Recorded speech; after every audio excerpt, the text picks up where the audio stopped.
Entrevista do dia. Muito bem, quem está aqui no estúdio da Jovem Pan Araçatuba agora é o sócio fundador da A7 Capital Escritório de Investimentos, Carlos Rotz. Ele está aqui para falar do cenário atual do mercado financeiro, incluindo o mercado de capitais. Carlos, bom dia. Muito obrigado por atender ao nosso chamado, principalmente depois aí de super quarta e terça lá nos Estados Unidos, enfim, a economia mundial pegando fogo. Tá tudo bem com você? Tudo bem, Marcelo. Obrigado pelo convite. Prazer estar aqui com vocês. Obrigado, Jonathan, também. Perfeito. Vamos lá. Como é que foi aí a terça e a quarta-feira? Como é que ficou o coração dos investidores depois das notícias internacionais?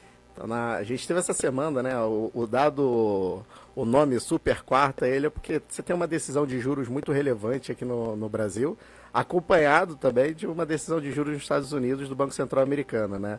E tem uma coisa que a gente sempre comenta internamente, que o Banco Central americano, ele não é americano, ele é quase que um Banco Central global. Ele dita muito o ritmo e direciona os demais bancos centrais, então é muito importante também.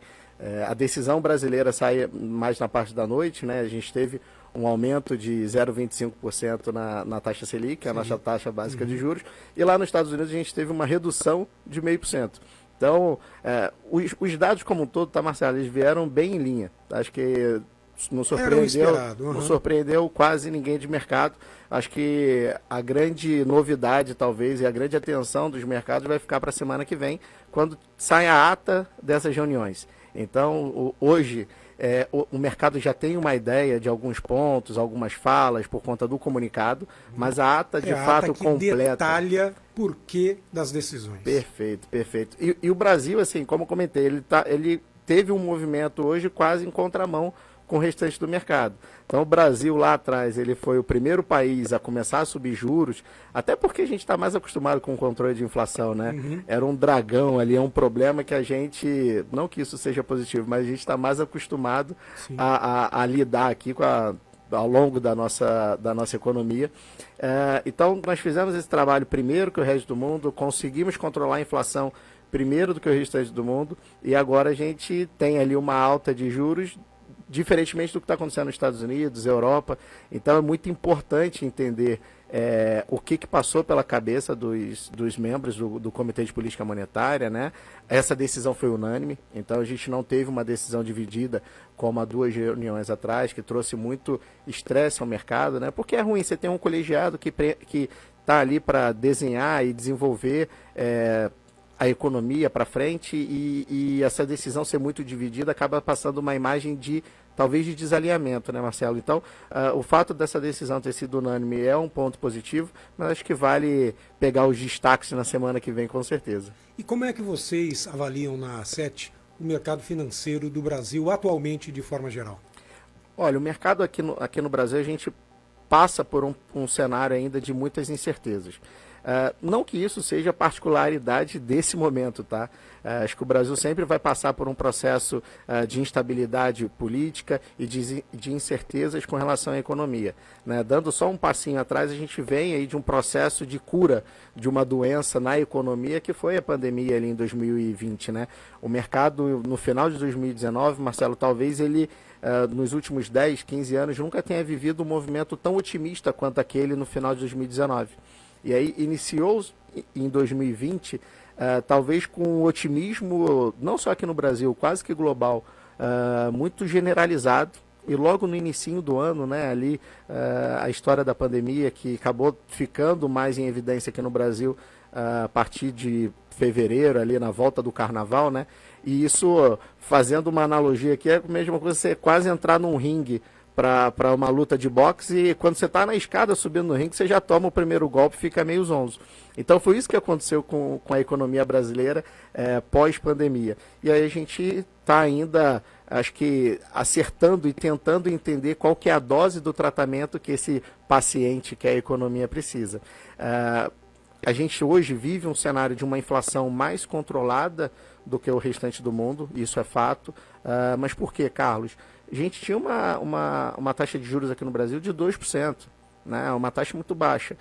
E essa taxa, praticamente numa pancada só, ela foi elevada para quase 14%. a gente está falando de uma elevação de quase 7 vezes a taxa de juros. Isso deixa a economia assim, desregulada, isso muda muito o planejamento das empresas, mexe com a atividade, trabalho, tudo isso. Então, essa dose foi muito forte, o paciente reagiu, então a nossa inflação que chegou acima de 10%, ela veio para próximo da meta, chegou a trabalhar em menos de 4% ao longo de 12 meses, e hoje, acho que muito por conta até de um perfil que a gente tem do governo atual, que é um perfil um pouco mais de gastar, né, a gente voltou a ter um receio com relação à inflação. Isso acaba sendo característica normal do perfil do governo que está hoje à frente do país. Então, quando você tem esse paciente doente, né, economia doente, em que eu preciso ajustar ali a dose do remédio dele, você precisa ser muito diligente, você precisa ter muita cautela. E aí acho que o paciente, que é a nossa economia, viu que estava quase que no final do tratamento, e aí começou a fazer algumas mudanças ali no processo, e a gente está tendo que dar alguns passos atrás nesse tratamento de novo. Acho que isso justifica um pouco a alta de ontem, por mais que todo esse cenário pós-Covid tenha sido um cenário de Brasil frente ao resto da economia do mundo, por incrível que pareça, tá? A gente falar que o Brasil teve uma ação contra a inflação melhor do que Estados Unidos, melhor do que Europa. De fato, isso aconteceu. Por mais que pareça utópico pensar isso, né? Isso aconteceu lá atrás. Só que eu acho que na hora de acabar o tratamento ali, a gente está errando em alguns pontos e está tendo que reiniciar algumas fases ali. Tem uma frase no mercado, Marcelo, que diz que o Brasil não perde a chance de perder uma chance. Então, a gente estava super bem posicionado e agora no finalzinho aqui, talvez a gente vai perder a chance de estar à frente do restante do mundo por conta disso. Dito isto, Carlos, dada esta dose de insegurança, né, e também de problemas de ordem regulatória, é um vai e vem absurdo, como é que você avalia especificamente estas situações para o crescimento do mercado de capitais? Porque ele é mais arriscado, né, e a proposta é essa, né, mais arriscado, mais possibilidade de ganho, de perda, enfim. Mas a insegurança e esses problemas de ordem regulatória, eles não deixam um tanto quanto inseguro o investidor deste mercado? Olha, as mudanças que a gente teve, assim, no sentido não só de produto, mas no sentido de distribuição como um todo, vem acontecendo de forma muito intensa nos últimos anos. Eu acho que isso passa até por uma mudança de característica do brasileiro com investimentos. O brasileiro que, como um todo na história, talvez ele investia muito pouco e ele aplicava muito mais. E existe uma diferença grande entre se você ser um aplicador e um investidor. O aplicador ele vai usar aqueles produtos mais tradicionais ali, uma poupança, bem conservador. Perfeito, talvez uma LCI, quando você, muito sofisticado, você acessava uma LCI ou uma LCA. Então, como esses são produtos muito mais básicos, assim, você tinha uma necessidade de acompanhamento dos órgãos reguladores menor do que é hoje. Acho que na última década a indústria de investimento ela mudou muito. Então, as empresas independentes e os investidores como um todo passaram a buscar alternativas de investimento fora dos tão tradicionais. Ou seja, passaram a, de fato, tentar buscar investimentos e não aplicação. Talvez por que isso aconteceu lá atrás? Porque a gente vinha de uma taxa de juros muito baixa, né? Eu comentei que a taxa saiu de 2 para 14. Então, o Paulo Guedes fala das viúvas do CDI, né? Do 1% ao mês ali. Então, praticamente, Marcelo, há um tempo atrás, e hoje a gente está num cenário ainda, voltou a um cenário parecido com esse, mas uma aplicação boa, uma aplicação ruim, ela estava rendendo ali seu 0,8, 0,9. Então, o investidor como um todo, muitas vezes ele não via necessidade de buscar algo de forma mais sofisticada. Quando a gente teve ali 2018, 2019, né, depois do impeachment do ex-presidente Dilma, a entrada de Michel Temer, a eleição de Bolsonaro, a gente começou a ter uma redução mais forte dessa taxa de juros.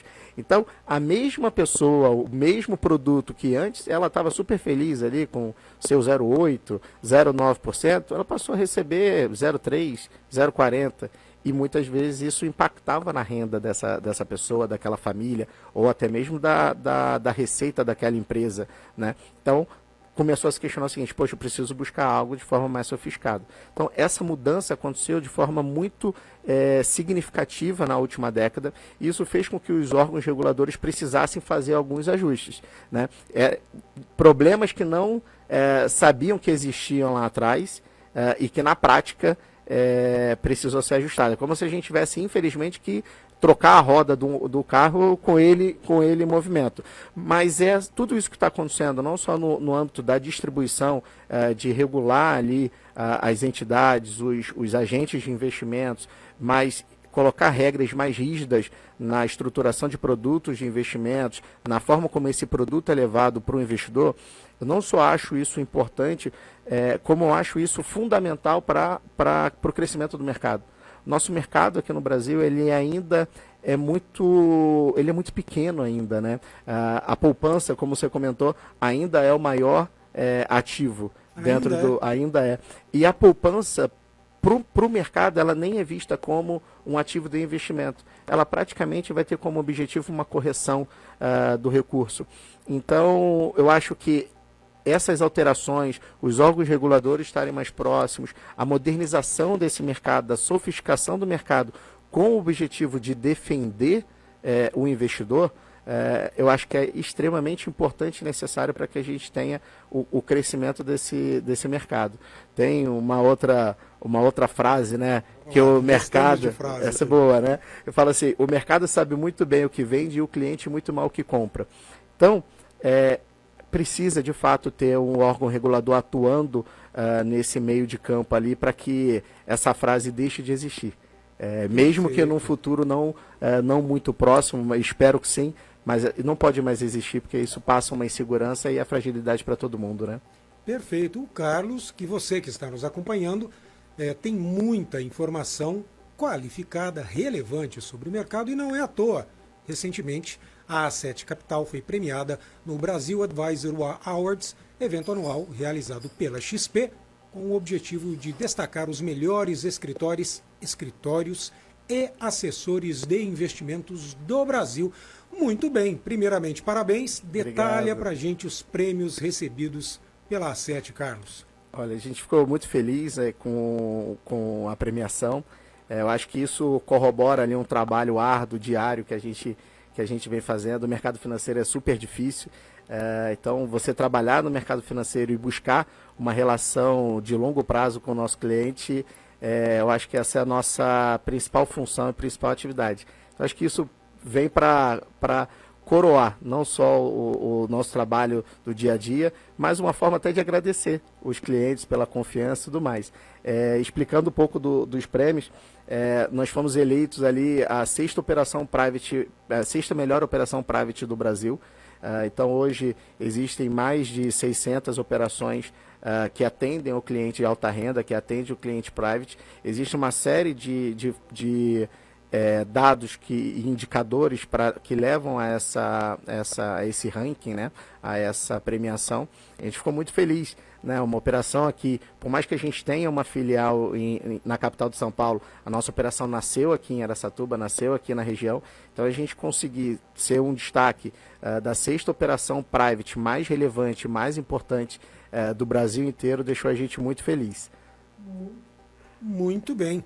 E o que você acredita que diferencia a A7 dos outros escritórios de investimentos? Olha, acho que não só dos outros escritórios de investimentos, acho que o mercado como um todo, Marcelo, ele tem muito um objetivo de fazer a venda de um produto para um cliente. Então, nós somos comerciais, nós somos vendedores.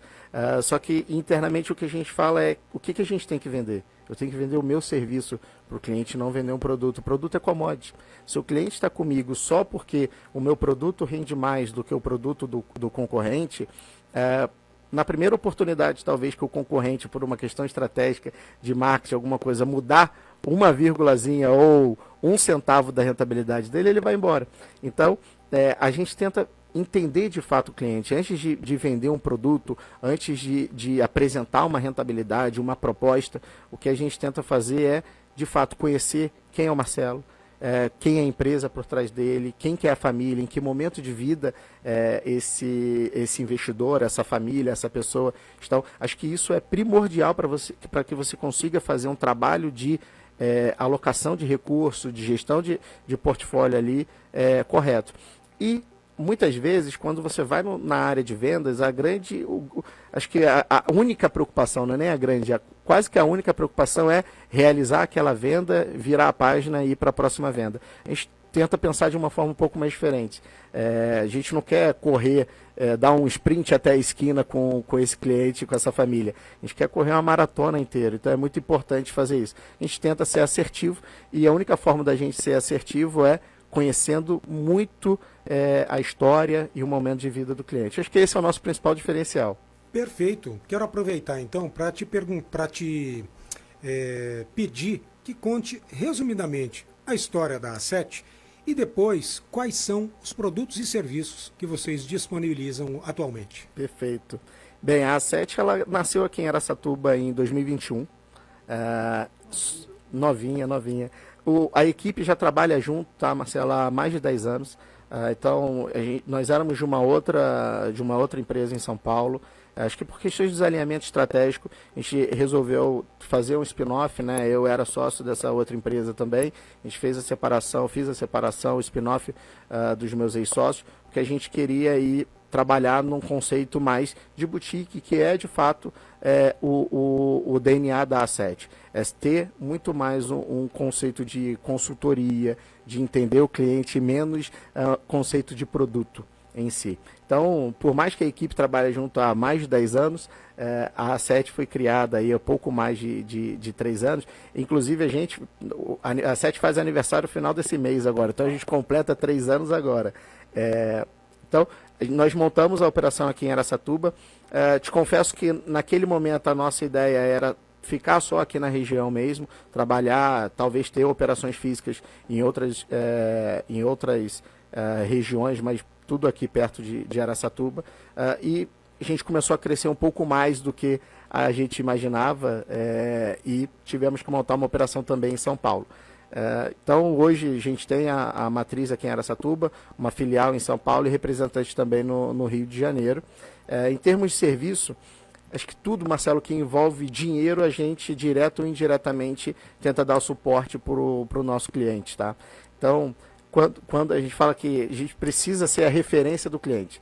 Se o Marcelo tiver com dúvida em fazer uma aplicação mais conservadora do mundo que ele precisa, poxa, vamos conseguir ajudar. Se ele precisar fazer gestão de caixa da empresa dele, vamos ajustar.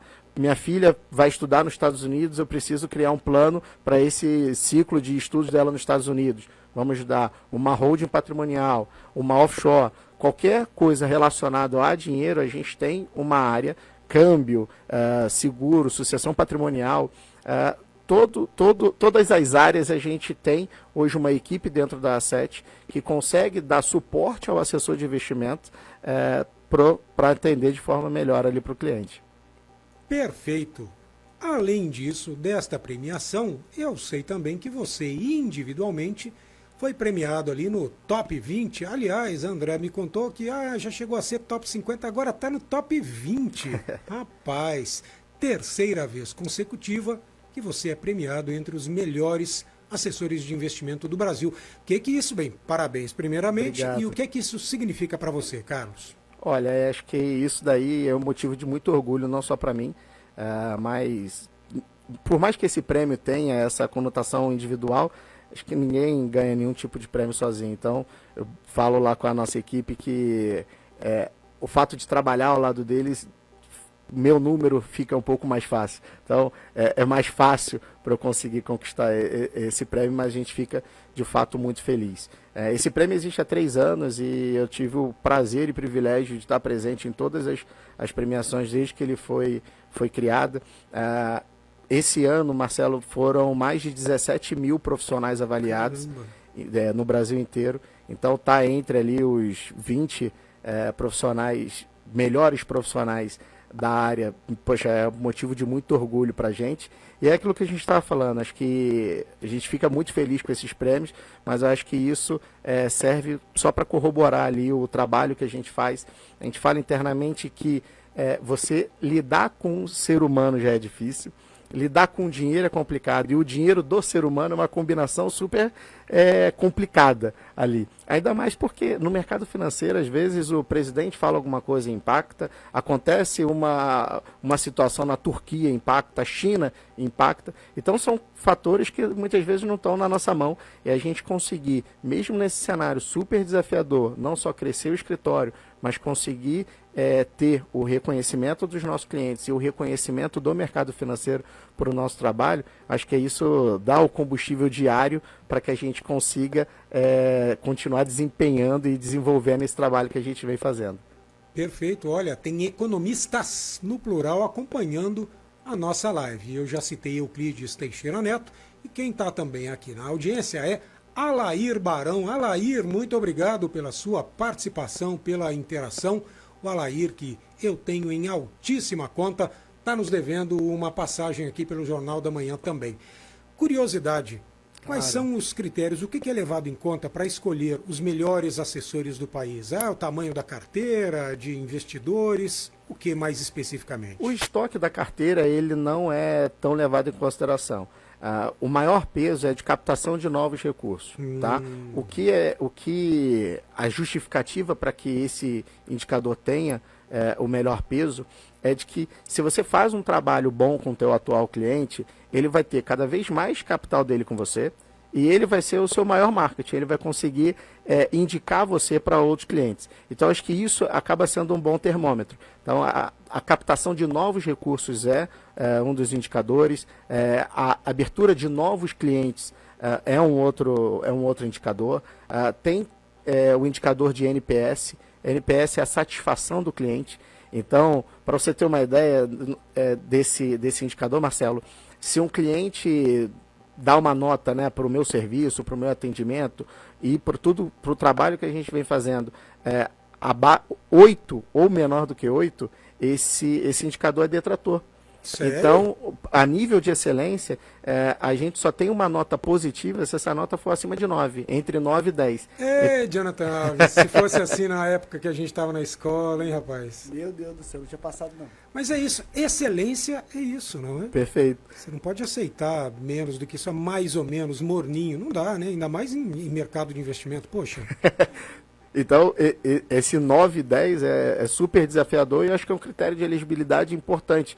Joga o sarrafo lá em cima, né? E a gente tem que ir atrás de tentar entregar esse nível de excelência o tempo inteiro para o cliente. Então, além desses indicadores, tem outros, como o cross-sell, que é o conhecimento em diversos níveis de produto, tem a questão de elegibilidade de performance. Tá? Então, são vários fatores, salvo engano, são 8 ou 9 fatores, que passam por um crivo, né, de 12 meses, uma análise de 12 meses. Geralmente, esse período de avaliação ele vai de junho até maio do ano seguinte. Então, até passa ali final de ano, carnaval, é um ciclo extenso e a gente tem essa premiação acontecendo geralmente ali no mês de agosto, setembro, todo ano. Perfeito. E a A7, como você disse, começou, depois já abriu um outro escritório, tem plano de expansão aí curto, médio, longo prazo, quais são as expectativas e perspectivas da A7 para os próximos anos? A gente tem feito expansão, fizemos uma expansão física aqui em Araçatuba também, hoje a gente está com o escritório ali na Pompeu de Toledo também. Sim. Convido todo mundo, se quiser passar lá para conhecer. A gente tem o A7 Café também, tá? Cafezinho, sensacional, sensacional. Vai ser muito bem recebido, você também, Jonathan. Você sabe, só, desculpa interromper, claro. Eu não posso perder a deixa. Eu e Jonathan Alves, a gente tem uma campanha que é fixa e permanente aqui, não é?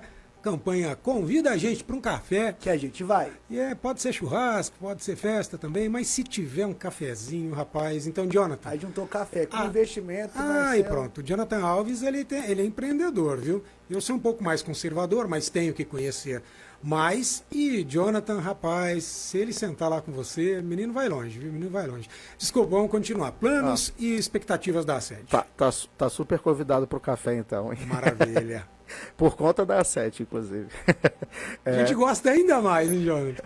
Então, nós fizemos essa expansão física justamente porque a quantidade de clientes que a gente está conseguindo acessar aqui na região, não só na região, mas em outras também. A gente tem operação, tá, Marcelo, em São Paulo, capital, e aqui em Araçatuba, mas a gente atende clientes de todas as regiões. Nós temos hoje clientes de Manaus, famílias em Manaus, Bahia, Goiânia. Então a gente acaba conseguindo, acho que o dinamismo hoje da tecnologia e o legado pós-Covid, acho que do lado positivo foi esse. Que as pessoas têm conseguido se relacionar e fazer mais reuniões de forma digital. Então isso abre um pouco o leque de opções.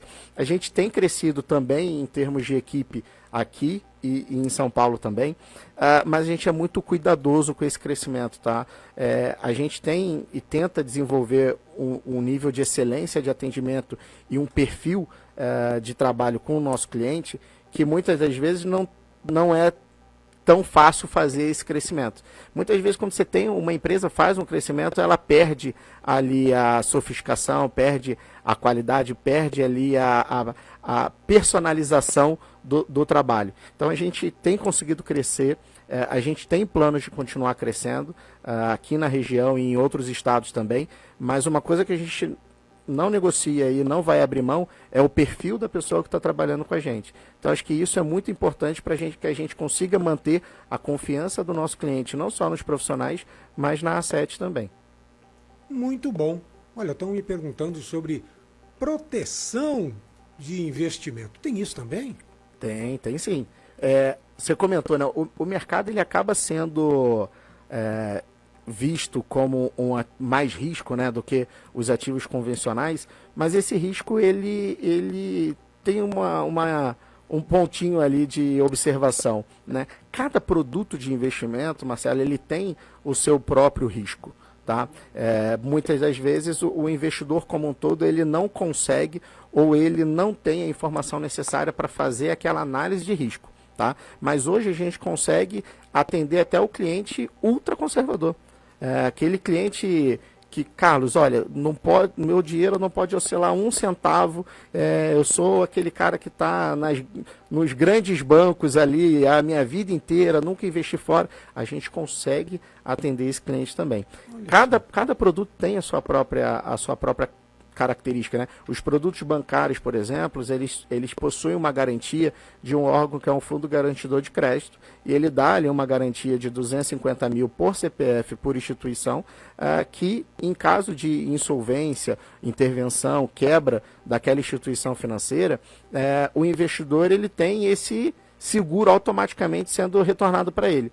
Mas existem outros ativos de renda fixa, por exemplo, como CRI, CRA, debêntures, que aí não é tão padrão a garantia, mas existe cada emissão, cada título desse, muitas das vezes possui uma garantia própria, ou não. Então, é muito importante que você tenha um acompanhamento de um profissional, porque quando você vai para uma LCI, por exemplo, Marcelo, que é a mesma garantia da caderneta de poupança, tá? Qualquer instituição ou qualquer título, ele vai ter exatamente a mesma garantia. Esses outros itens, você consegue ter uma rentabilidade muitas vezes melhor, uma isenção também de imposto de renda, mas é necessário a análise porque não é uma garantia padrão e genérica. Cada título desse possui muitas vezes uma garantia própria. Então é muito importante que o investidor, na hora de alocar, ele analise, consiga ter a informação se de fato aquele título tem garantia, quais garantias ele possui. Tá? E sempre fazer diversificação de títulos, tudo isso é muito importante. Mas existem diversas garantias, tá? Nos ativos financeiros, alguns sim, outros não, mas a garantia que é padrão é essa que eu comentei do fundo garantidor, para os ativos bancários, né, LCI, LCA, CDB, letra de câmbio, caderneta de poupança, mas tem outros ativos que possuem também, mas aí é uma questão mais específica de cada título. Pois bem, agora são 9 horas e 21 minutos, a gente está partindo aí para o final da entrevista. Quero dizer o seguinte, você que está nos acompanhando, seja qual for o seu perfil, você é mais conservador, você é mais arrojado para investimento, meu caso e de Jonathan Alves, respectivamente, faz o seguinte, uma dica, vai até a Pompeu de Toledo, qual é o endereço? Pompeu de Toledo 1005. 1005, conheça a A7 e todos os produtos que ela disponibiliza para você. Eu e Jonathan Alves já fomos convidados para um café, a gente vai de qualquer jeito, não podemos ser descorteses, né, Jonathan Alves? Passaremos por lá. Então, recomendo a você que faça a mesma coisa. Jonathan, você localizou aí o Instagram da A7, coloca ele no ar, por favor. Ali está o Instagram da A7 Capital. E aí, se você descer um pouquinho, ali do lado direito, tem ali, ó, Top 100, está Carlos Hotz. Muito bem, um pouquinho mais abaixo, a assessora de imprensa deles, a Andréa Mello, o Instagram muito bem construído, que dá uma ideia de tudo o que a A7 pode fazer por você. Então, dá um pulinho por lá, visita o Instagram primeiro, se quiser, é a7.capital. Então você que está apenas nos seguindo pelo rádio, vai perceber que está uma bolinha preta e o A7 em branco com risquinho azul no meio. É assim que a gente descreve para quem não está visualizando. Muito bem, Carlos, quero te agradecer, porque eu sei que neste momento você já deveria estar lá, mas tem uma equipe que fica no seu lugar, dando uma olhada em todo o mercado de investimentos, de capitais, não é? E sempre que tiver informação relevante, eu já disse isso à Andréia, passa a sugestão de pauta para a gente, que avaliamos e eventualmente abriremos novamente. A gente precisa de boas fontes aqui, de mercado financeiro, de mercado de investimentos. A gente abrirá os microfones do Jornal da Manhã Araçatuba para vocês. Vai ser sempre um prazer. Foi muito bacana aqui o papo. Quem quiser conhecer lá o escritório, tomar o café com vocês, depois vocês vão lá, provem o café, voltem aqui, ver se o café é bom ou ruim. A gente é honesto, hein? A gente é sincero. Pode fazer a avaliação crítica do café, tá? Assim como na parte de investimento a gente tenta ajustar o café ali, então vai ter um café personalizado, ótimo, tudo mais, vai ser muito bacana. Maravilha. Só o último ponto, Marcelo, assim, você comentou, né, de procurar o profissional, hoje acho que até é bacana trazer esse número, a gente está atingindo quase a marca de 2 bilhões de reais sobre assessoria aqui, e tem uma coisa que a gente fala internamente, que o produto em si, ele é muito importante, né, mas quem está fazendo ali o direcionamento, a forma como a pessoa lida com esse produto, muitas vezes é mais importante ou tão importante quanto, né? Eu faço a brincadeira que eu gosto de cozinhar de final de semana ali, tomo um vinhozinho e cozinho, faço algum prato, alguma coisa. Se você me der os mesmos ingredientes que você der para o Jacan, não vai chegar nem perto. Então, o produto é importante, mas a forma de fazer é tão importante quanto. Então, dado até a complexidade que é o mercado financeiro para muitas pessoas, assim, busque alternativas, mas busque entender antes o que você está fazendo, busque uma ajuda de um profissional. Muitas vezes o que a gente faz, assim, o primeiro passo, na maioria das situações que a gente faz na A7, é montar um raio-x do que a pessoa tem, se aquelas aplicações foram feitas de forma correta para aquele perfil. Então a gente monta um diagnóstico primeiro.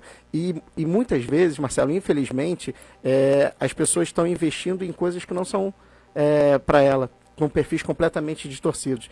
Então, uma mensagem aqui, talvez mais interessante procure acessar o mercado, procure rentabilizar o seu capital, mas tenta antes de fazer o movimento, né, antes de aplicar, entender se é aquilo mesmo, as características, porque muitas vezes quando você vai fazer uma correção e você vai ajustar depois do passo dado, com dinheiro, muitas vezes isso pode significar uma perda. Então, ser analítico ou ser criterioso antes do movimento é muito importante. Então, queria deixar essa mensagem, agradecer mais uma vez, Jonathan, você, Marcela, Andréia também, todo mundo que tá ouvindo e assistindo a gente também. É um prazer estar aqui com vocês. Obrigado.